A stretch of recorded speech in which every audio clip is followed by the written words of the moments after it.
want to give the Houston Rockets the benefit of the doubt, but I just can't. I just cannot. They are a dumpster fire. They continue to surprise me in the most awful way humanly possible. Last time we checked on the Rockets, Stephen Silas was throwing his team under the bus. Remember, he was like, oh, yeah, they're not playing on the defensive end. They don't get after it. Remember, Eric Gordon was saying things about how they're not improving. They're not getting into their man. They're fighting over things and not helping each other, not doing what they're supposed to do. Pretty much an indictment of this entire team not being on the same page. And the Rockets are awful. They're the worst team in the league. They're 13-45, and that's the worst record in the NBA by a long shot. They are 1-9 in their last 10. This is not a good team, right? But there's a lot of not good teams. This is like a infested organization, though. And the more you look into it, the more you say to yourself, what is happening there? How do you fix it? Because it is really off the rails. So now we've got some new news on some more things that apparently are disturbing as it relates to their third overall pick from last year's draft, Jabari Smith Jr. Yeah, he's an absolute mess. They broke him. I'm going to say it again. Houston Rockets have broken Jabari Smith.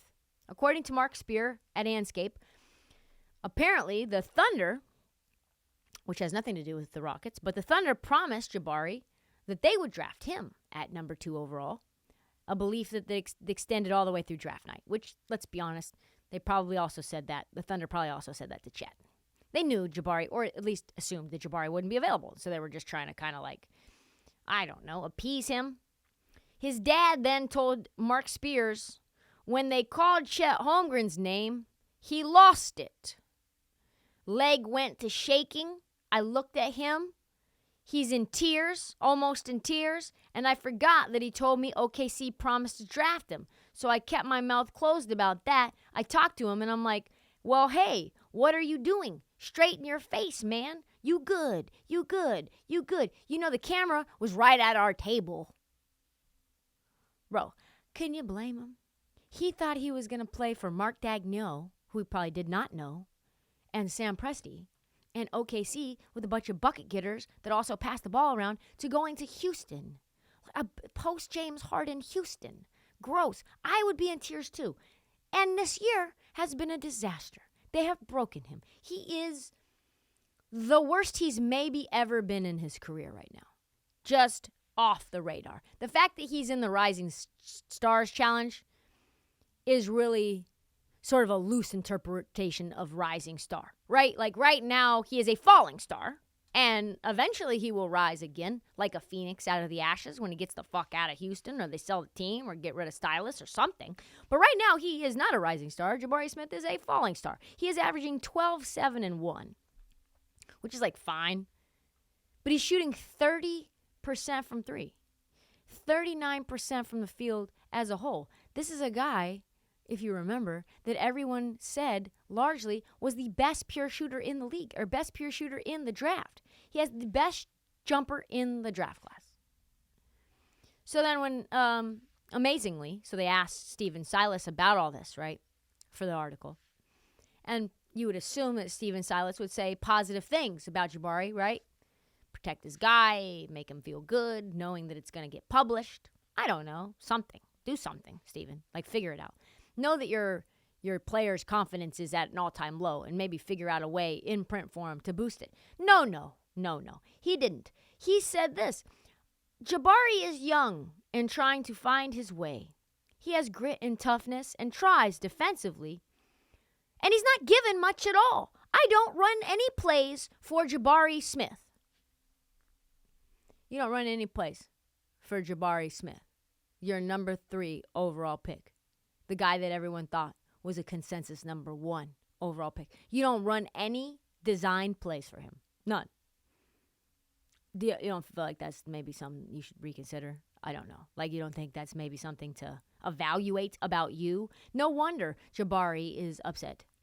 He's probably in tears on a regular basis, honestly. Let's be honest. If I was stuck in Houston, that is a jail sentence in the NBA.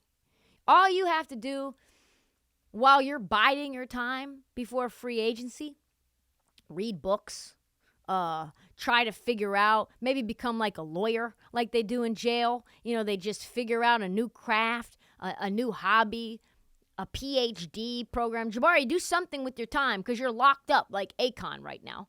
And there's really no point for you to focus on your relationship with Houston Rockets because they clearly don't focus on the relationship with you. Jabari said this in terms of how his rookie year has gone. Probably you would imagine it's not going well for him. Let's check in on him, though. He says, yes, it's been tough, honestly, because I feel like I've been winning all the way up to this point. So it's just knowing it'll get brighter down the road and just trusting the process and staying with it. It will not get brighter down the road. I hate to say it. Until you get out of Houston, maybe you end up going to Philadelphia because James Harden wants to end up back in Houston. Maybe strippers and foie gras infused lobster hamburgers that James Harden loves so much. Maybe hookah is your way out. Maybe somehow, some way you can get a reprieve. But there is no bright days coming for you when you are in Houston. I promise you that. All of this is an example that the spot you land is everything. So much of the draft is where you go. And let's face facts, there is no worse spot for a young three-point shooting big man to go than the Houston Rockets.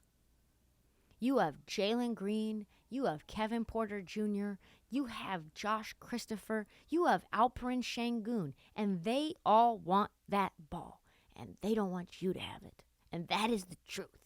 Even if you're wide open, jumping up and down under the basket, they are not giving you the ball. We can only imagine what Jabari would be in OKC.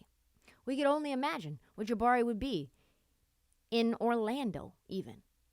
But I promise you, this is the worst spot for him, for his confidence, and he's a nice kid. He's a little too nice for Houston, if you know what I'm saying. He's the kind of kid that gets sucked into thinking that if you go upstairs to the champagne room, you only have to pay for the one song. You just doesn't know that every new song that she plays, you have to pay more money for. And you come out, you're like, $27,000 to Cayenne, right? Like that's Jabari Smith. One thing is for sure. Jabari's rookie year has gone far worse than any pundit or any draft expert could have ever predicted. Will he ever become a star? I don't know. Time will tell.